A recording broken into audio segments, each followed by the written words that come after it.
Hey, this is Tom at Rocket Restorations back at MCACN 2023. And it's not just muscle cars here.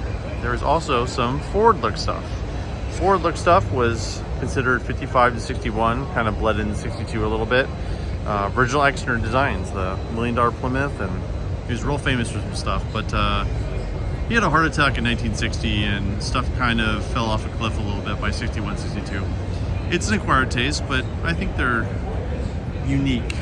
This has the reverse fins and a lot of other cool stuff, but best part about this one is it has a long ram engine.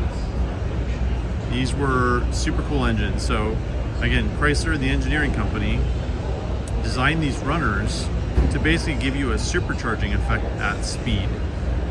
So I can't remember what it is, but it's like basically got 2 or 3 pounds of boost at speed. Modern cars do the same thing. They just have them in the barrel intake on top, so it's long runners. If you get the long runners, you get more power at speed because it basically speeds up the air intake, basically forces it into the engine. And these are, they have twin carburetors on them, and they have a choke.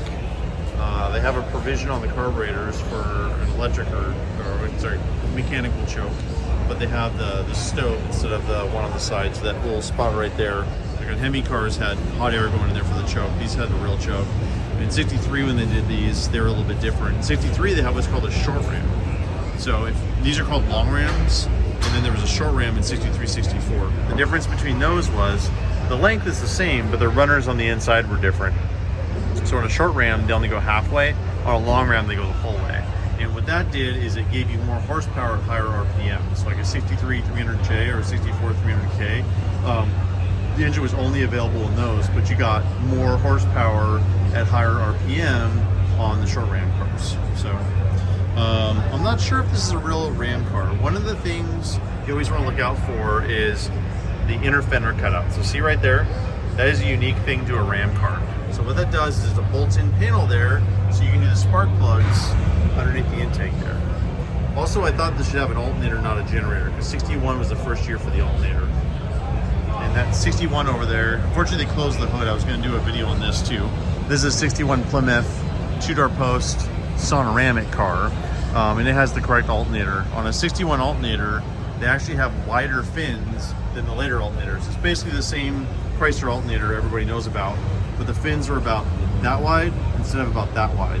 And the problem was people stuck their fingers in there and lost fingertips. So I said, I wish that Plymouth over there, the hood was open so I could show you that.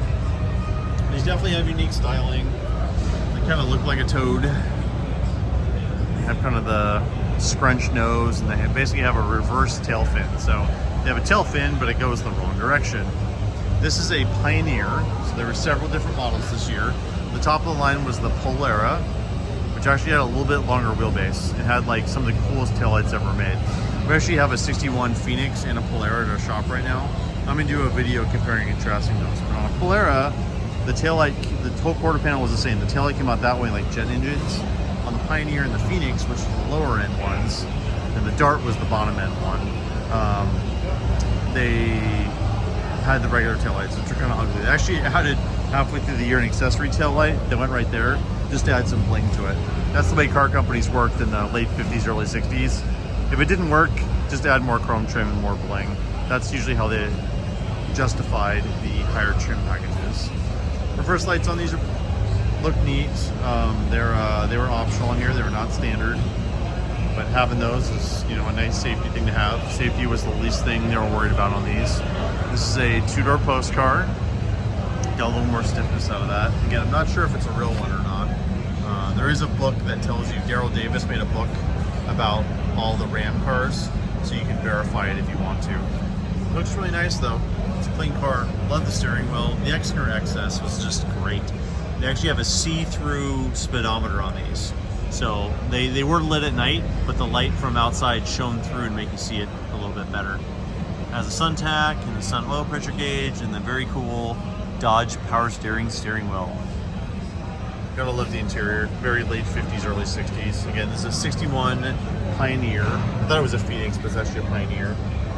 It's from New Jersey originally, or it's currently from New Jersey, I guess.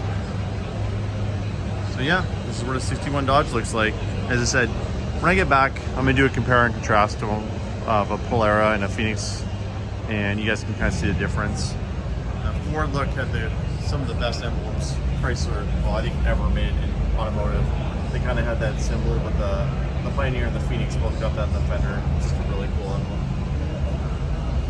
So there you go. 1961 Dodge Ram Induction. These are really fun to drive. Not so much when they're cold. When they get warmed up, they scoot right along. You get the high horsepower jump of power, and they're really fun to drive.